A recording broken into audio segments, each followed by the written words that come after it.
Welcome to the American Nuclear Society's webinar, Introducing Navigating Nuclear. I'm Linda Zeck, the Online Communications Specialist here at the American Nuclear Society. I will be moderator for this event. All attendees have been muted. If you would like to ask a question, please type it into the Q&A section. Please do not use the chat feature. I will read questions at the end of the presentation. Please note that we may not have time to get to all questions.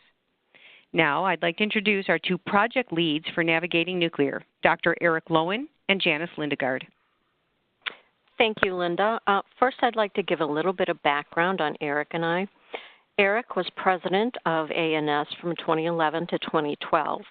Before that, he served ANS in a number of capacities, including membership committee chair, chair of the finance committee, and as a member of the board of directors. He has also been involved in our teacher training workshops for many years. I am currently responsible for ANS's education programs as well as some of our outreach activities. Before ANS, I was an Illinois State certified teacher with 8 years of classroom experience. I also have experience in public relations and marketing. And I will turn over to Eric. Thank you, Janice. So Janice and I are going to provide this webinar today, and we have broken it up. So first, I thought we would give an overview of the actual project of what we are accomplishing. So our slide number 3 shows what we set out to do with what we're calling Navigating Nuclear, Energizing Our World is the tagline that we're using. And ANS, the American Nuclear Society, are experts on nuclear science and technology. And we've teamed with Discovery Education, who's an expert in curriculum development. And one of the reasons why we teamed with them is because they're in over 50% of our schools in the United States. And they do that with paid curricular services. And we'll talk a little bit more how this particular project that we've done can go to all students. And we have produced a Navigating Nuclear public-facing website for the curriculum is also available. So why did we do that? The next slide on page 4. As a society, in my various roles, we put out different surveys, and we were concerned about that people misunderstood it. So our very first thing was to clarify misconceptions surrounding nuclear science and technology. And I'm sure many of you that are on the webinar with children in school, that they have the textbook and they have a picture of a Chernobyl person, but when you look at other energy sources as wind, they don't show different issues with the kills of bats and birds. So we wanted to clarify those misconceptions. We also wanted to build an understanding and create value for the nuclear science and technology that all of us can use as we go about our lives to the people that we see, and then inspire future people to enter the career that many of us are in today. So with those goals in mind, we set up 3 different projects. So today, Janice and I are going to talk about our first project, and that was to get the curriculum that we're going to describe into the middle schools this fall. So we had a kickoff meeting with Discovery Education in January of this year, and we've been working very hard at creating the various different deliverables that we're going to share with you. We're planning on, with funding, we'll kick another part of this off in this January 2019 to do the high school, and then that'll be followed by the elementary school. So the timeline kind of gives you an idea. Because of resource constraints and volunteer time and staff time, we decided to do them sequentially rather than try to do them all in parallel. And the components of this thing are 3 basic things: the science tech book, a field trip, and the website, and we have some more details on those coming up. Before I set out to describe too much more of the program, I thought we could take a little history lesson. ANS set out on this with the goal of establishing nuclear energy as part of the national science standards. And before we could make a recommendation, we did some initial research into what was existing. This research was funded by NAYGN. And we found that there are no mandatory national standards. There is a set of standards called the Next Generation Science Standards that are endorsed by the National Science Teachers Association, but these are not mandatory. They're not like the Common Core, where funding was tied to adoption of the Common Core. Science standards and almost all standards are adopted on a state-by-state basis. Some states have adopted the NGSS. Currently, there are 19 states that have adopted them and are using them. Some states have adopted standards that are based on the NGSS but have some modifications to them. And only a few states have standards that are completely unrelated to the NGSS. We found that changing standards is a highly political process. It's done on a state-by-state basis, and it seemed that it would be an impossible task to change standards in each state in a timely and affordable manner. Discovery Education, they were in the process of beefing up their nuclear science curriculum because the state tests now assess nuclear science. So if it's on the test, teachers will teach it. Discovery Education is the global leader in digital content for schools. They serve 35 million students through 2.8 million educators. They have more than 150 million pieces of content that they deliver annually. There are over 2.2 million unique monthly visitors to their digital educational platform.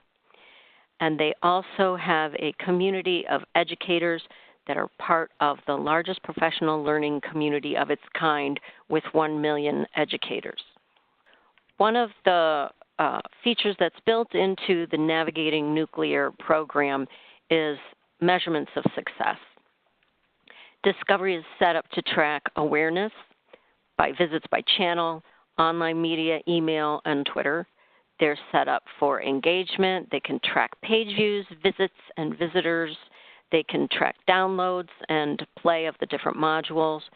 And they will be creating educator focus groups and educator and student surveys after the initial phases of the program. I can give you not a lot of official statistics, but we do know that we're above average in registrations for the live showing of the virtual field trip. On October 3rd, there were 610 registered for the live event. And now I'll have Eric explain some of the other components of the program.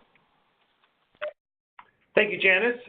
So we'll go into what did we make in this project. So the next slide on slide 10 shows what we did. So the first one was to map into what we call STEM learning and to provide some course content the students can apply and the lessons learned, and those are available for any of you on this webinar to be able to see. So again, this wasn't how to do Nuclear Power 101 to start from the basics and go forward. It was what aligns to the standards that Janice talked about.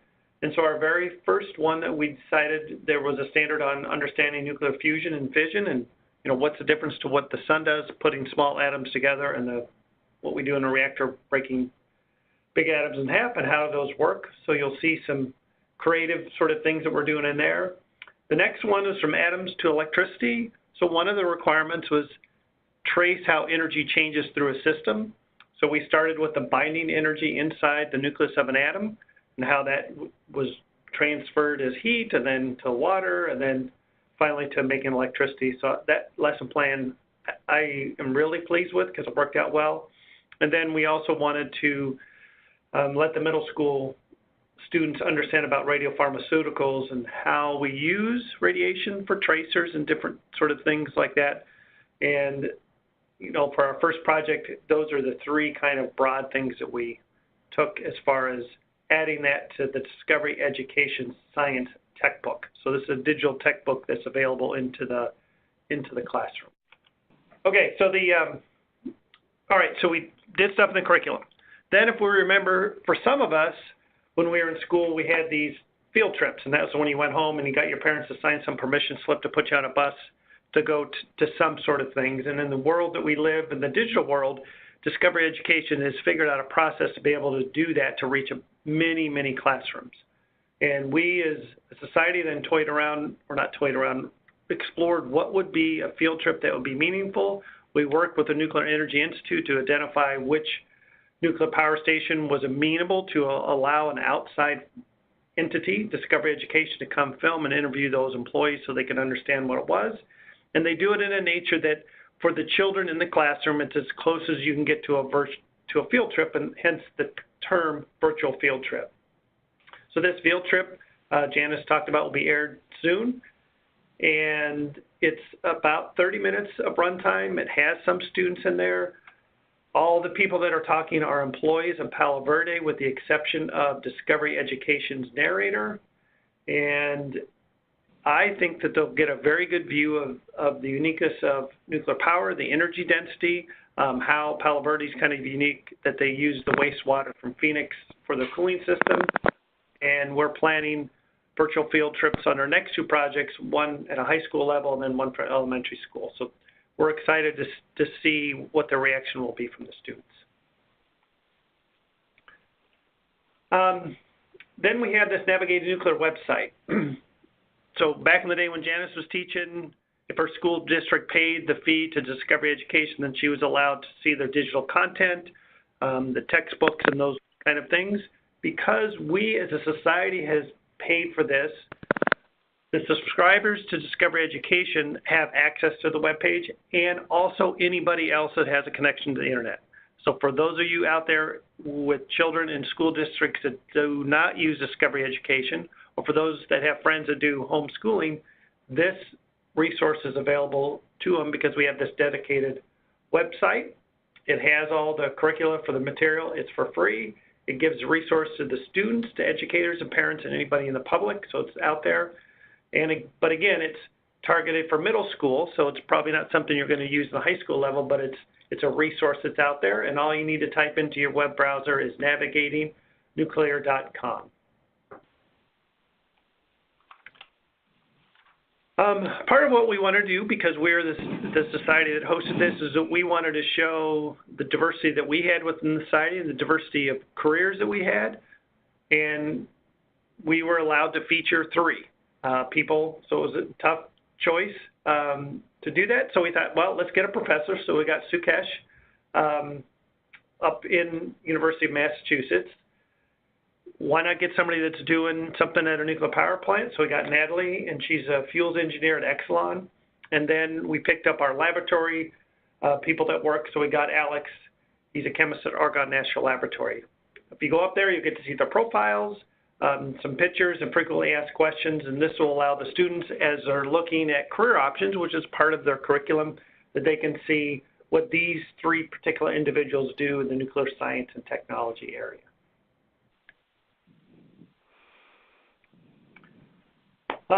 So the last thing we have is this other resources that are up there. So we have the digital lesson bundles. So this, a educator can go online. It can read about the background information they would need to be able to present this to a group of their students in the classroom, again, for middle schoolers. And we have that on how nuclear power works and how to measure radiation. We have some STEM starters to help them with some content that's in the real world about nuclear science and technology, and then they have the ability to do some streaming. And some of those links bring the students or the educators or the public to the ANS website, because we have a lot of resources that are also available to people to better understand nuclear science and technology. And with that, we'd like to close. I'm going to turn this back over to Janet to talk about how we use this Navigating Nuclear project that we've done for middle schools in our outreach program for the society. Janice? Thank you, Eric. We realize that there has been a great amount of interest from both ANS members and local and student sections, as well as affinity groups such as NAYGN and WIN and others. So we developed a program that will help amplify the impact of navigating nuclear. And in this, we've developed three strategies. We intend to provide guidance on contacting schools to promote navigating nuclear usage. We want to facilitate incorporating navigating nuclear into educator professional development. And we're providing navigating nuclear-related tools for use in school activities such as classroom visits, STEM fairs, etc. The components of this program are a guidebook, which gives a program overview, how to approach schools, including some promotional tools like emails, outreach activities, and you can access sample hard copies of the curricular materials. Teacher professional development, we are developing a digital/print handbook on how to combine navigating nuclear modules into your existing workshops, guidelines for conducting professional development, and some sample promotional resources such as emails. We have a flyer that we just introduced. We also have a flyer that goes digitally to our teacher community, and we have a postcard that can be mailed to teachers in your area. The workshop modules are currently in development. They are based on the National Science Standards as well as the Navigating Nuclear curriculum. It includes background information for educators because many of them feel that nuclear science was missing from their education. And it also includes strategies on how to teach these topics to their students. We're debuting the workshop in its entirety at the ANS Winter Meeting Workshop on November 10th. That's the day before the meeting opens. If you will be there, you are invited to come attend to observe. It would be a pleasure to meet you. Another element that we are developing sort of down the line is what we're calling a discovery box. It includes materials and equipment that helps to enhance teaching the navigating nuclear lessons, as well as other science lessons that teachers have. This would be available at no cost to the teachers because it would be available at cost to members and sections to lend to their local teachers. And this may include some radioactive sources, Geiger counters, perhaps cloud chambers. There is an ANS product that teachers are very interested in using, but it's quite expensive. It's the Isotope Discovery Kit, and it's an ideal thing for you to have to lend out to your schools. We're also doing webinars, and obviously you are at the Introduction to Navigating Nuclear webinar, and we're giving you an introduction to it. We are also going to be conducting workshops with Navigating Nuclear webinars, and those will be based on the modules that we're creating and will include background information on the things that you need to do in order to incorporate our workshops into your existing professional development activities. And with that, I will open up for questions. Okay, thank you so much. Eric and Janice, we have a question. It says, will today's PowerPoint be made available to participants after the call? We had it as ready for download, so when you originally came on and registered, it should have been downloadable, but are we going to place it anywhere, Janice, or is it going to be downloadable anyplace else? We can do that. It'll be on the website. Okay, it says, what states and what percentage of overall students in the U.S. receive content for discovery education? What states and what percentage of overall students? They're within 50% of the schools nationwide. Discovery does not distribute information specifically about the individual schools that they reach, and they don't necessarily break down their information by state. They consider those to be proprietary information, and they don't want it available to other publishers. Okay. We have another question here. It says, is Palo Verde virtual field trip available only once on 10/15 or anytime via the internet? It's available anytime via the internet. The live introduction is October 15th at 1 p.m. Eastern Time. But after that, almost immediately after that, you can go to the navigatingnuclear.com website and download it. You can stream it from the website, however you'd like to view it. Okay. We had another question here that said, and I already answered this one online, but I'm going to read the answer too. How much is the program funding and what is the source? And I answered it. The ANS Developmental Department continues to seek funding for Navigating Nuclear through corporate, individual, foundation, and government sources. Currently, the middle school phase of the project is fully funded. Who decides whether to incorporate Navigating Nuclear into a classroom? Individual teachers, school boards, state government? Good question. If the teacher has Techbook as their curricular resource, then they would be teaching Navigating Nuclear. It would, because it's in the actual textbook that Discovery distributes, it's white labeled when it's behind the wall that teachers have to sign into. On the website, it is identified as Navigating Nuclear, Energizing Our World. The teachers receive the same information if this is their official textbook, but within the Techbook, it's not identified as coming from the American Nuclear Society. Okay. How would they get this into their classrooms? I mean, do they go to their school districts? How do they get this into it if it's not in there already? Who do they approach? If it's not already on their state's approved curriculum providers, they can go to their administration, their district office, and recommend Discovery Techbook as their official text. But official texts are on a similar cycle to standards. They're not adapted quickly. There's a process involved. But there are a number of providers in most states. And as we said, Discovery is in 50% of the states as an approved provider of curriculum. We have another question. How can I find out whether Discovery education is actually in my school? You can go to your school and you can ask. Again, that's proprietary information that Discovery doesn't distribute with outside of their company because there are other curriculum providers.